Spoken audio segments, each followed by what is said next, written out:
魏无羡和薛洋想象的有点不一样。据金光瑶的形容，此人与鬼道已经到了登峰造极的地步，出可乱世枭雄，退可山中称王。当年进攻不夜天城，温若寒老巢，800死士立在城楼上持剑待发，那剑上贴有灵符，一旦遇血即可将人化为走尸。4军将士忌惮于此，无人敢轻易上前。各家宗主也争执不休，谁都不愿做那个出头鸟。争吵声中，忽听大军之后一阵喧哗，一人拨开人群，慢悠悠地走了过来。他皮肤白皙，一头泼墨长发，身材修长，剑眉星目，手里持着一根长笛，一副吊儿郎当的模样。走到前面了，虚虚地行了一礼。云梦魏无羡请战。四周一片细细争论声，聂明觉盯着他看了一会儿，示意属下给他300人，要手脚好的。魏无羡打断他，多谢赤峰尊，不过我打算一个人去。薛洋问，然后呢？金光瑶笑了，自然战无不胜，攻无不克。陈情升起，魏无羡一人驱策着数百走尸恶灵朝不夜天城攻去，灵符鬼传全都发挥不了作用，战局瞬间逆转。薛洋又问，他花了多长时间？金光瑶道，半个时辰。薛洋微微瞪大了眼睛，半个时辰？金光瑶点点头，抿了口茶，自此威名赫赫，名震天下。只是他所行之道，常人不能接受，再加上他本人难以管教，所以当时别说他师弟，整个仙门百家无人可治得住他。说到这位已经故去的邪尊风姿，金光瑶也不由得多感慨2句。像魏无羡这样的人，如果你把他当自己人，就千万不要去怀疑，尽力的拉拢养着他，随便他怎样，只要不出格便是好的。如果把他当敌人，要么就别去招惹，一旦招惹就直接弄死。虎狼之辈不容小觑，稍有喘息的机会便会磨牙舔爪，让你付出惨痛的代价。魏无羡。薛洋咂摸着这3个字，扼腕叹息，木秀于林，风必摧之，人疏于众，众必匪之。他无疑是佩服和钦羡魏无羡的，同时也为这人的结局感到愤愤不平。在薛洋眼里，江家是严窄，放弃了一把好刀，鲁冷剑秀，错失了子齐天下的机会。聂家虚伪，屠夫出身，家风野蛮，却偏要装那正道君子。而蓝家又太刻板守旧，注定不能称霸天下。于是他选择了金家，有足够的野心和实力，而且金家家主金光瑶并不介意客卿的出身和品貌，这就给许多没家世没背景的普通人提供了出头的机会。薛洋就是其中一个。金光瑶很欣赏他的才能，邀他去兰陵围场炼制凶尸。薛洋觉得他人不错，笑起来狠，手段更狠，像只马蜂一样，每天在花丛里应付自如，看起来和蔼可亲，其实随时等着扎人。当然，这个想法他在金光瑶面前从没提及过，因为后来金光瑶给他领了金家校服，他自己也变得跟马蜂似的。金光瑶一脸欣慰地拍着他的肩膀道，一想到3个月前你还只是个在街上鬼混的臭流氓，如今变得一表人才，不但会行礼，还取了字，说不定晚上回去还秉烛夜读，我心里感到十分安慰。唉，有钱的人的安排往往就是这样，朴实无华且枯燥。赶在薛洋爆粗口之前，他从袖子里掏出一本册子。你要的东西我给你找来了，我要的东西你什么时候给我？薛洋眼睛一亮，那是魏无羡本人亲手所写的笔记，上面有关于人鬼之道的全部秘密。魏无羡死后，他的遗物遭到疯抢，显然已成了炫耀战功的奖章，而这之中最珍贵最重要的手稿更是抢得人头破血流。他手上这本残卷已是孤本，世间独此一份。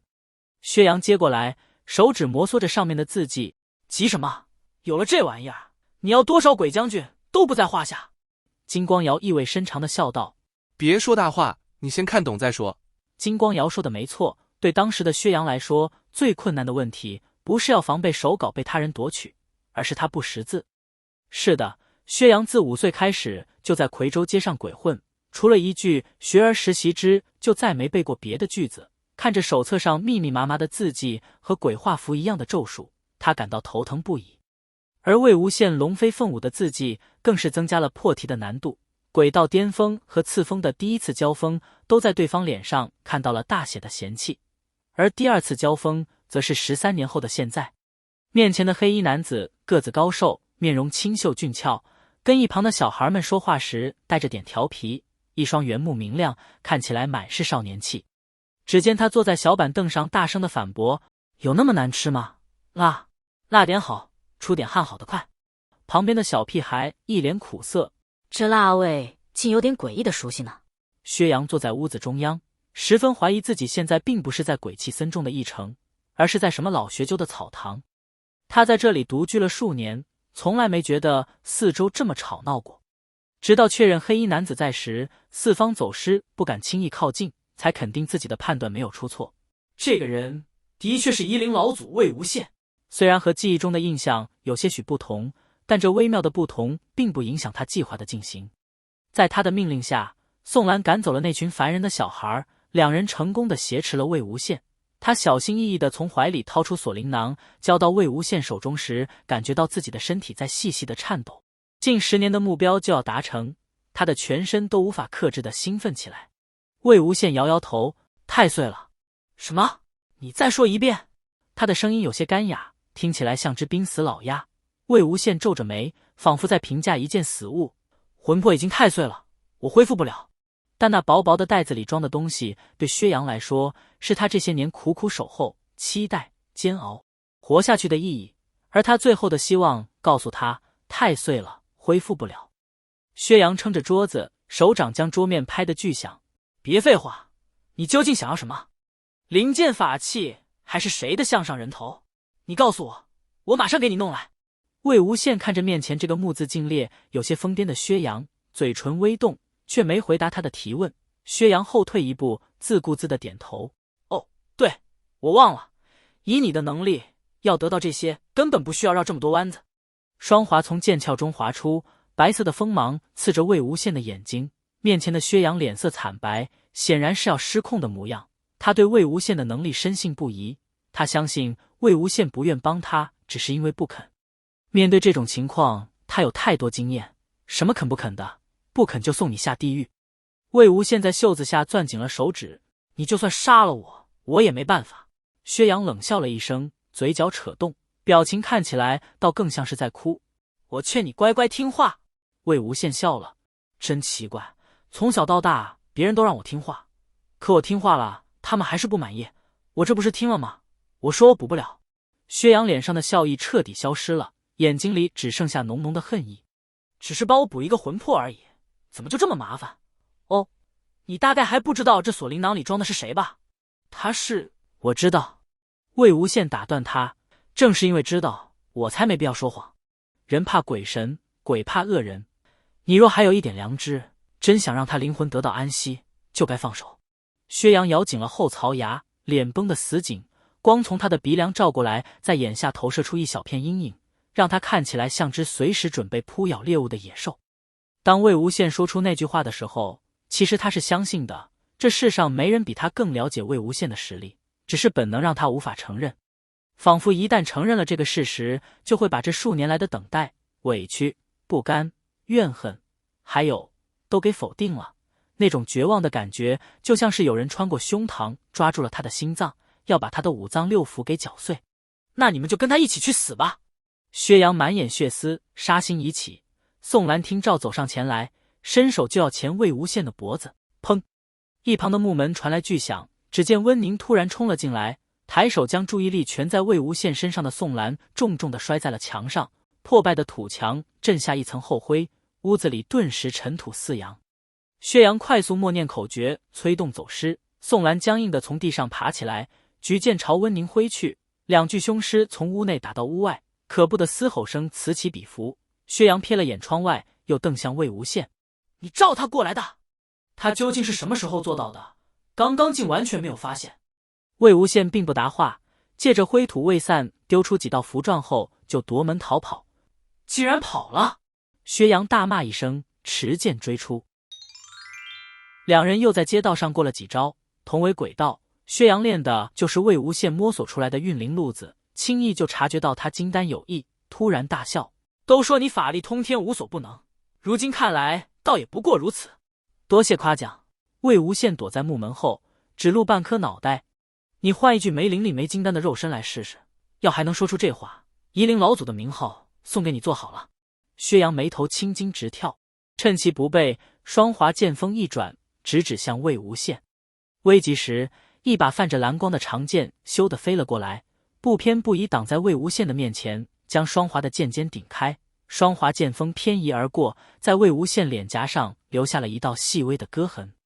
魏无羡抬头看去，在那极短的瞬间，蓝忘机坚定地与他对视，确认他无事后，隐隐愤怒的眼睛才渐渐平静，接着以极快的速度将薛洋驱逐出他的周围。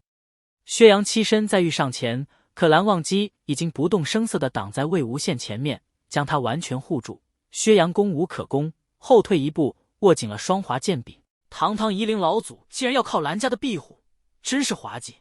你忘了当初他们是怎么对你的吗？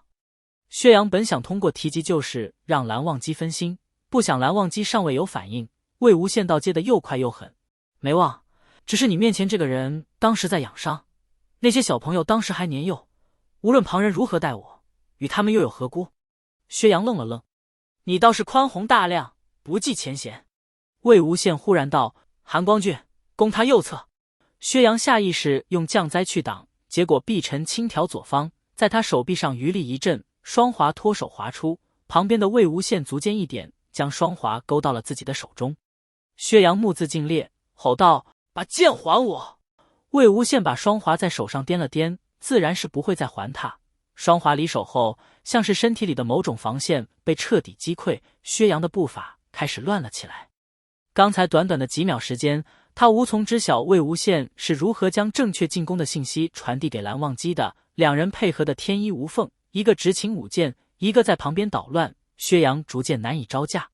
不消片刻，降灾也被挑开，飞向空中，又直直地插入土地里。薛洋落败后，不甘地梗着脖子问道：没想到连一向痛恨邪魔外道的蓝二公子都听你的驱使，他到底是你什么人？魏无羡笑了一声道：他是我男人。妈的，你以前多牛逼啊，你支棱起来啊！我不。记得点击订阅本频道，加入会员，听更多望仙故事，小兵感谢您。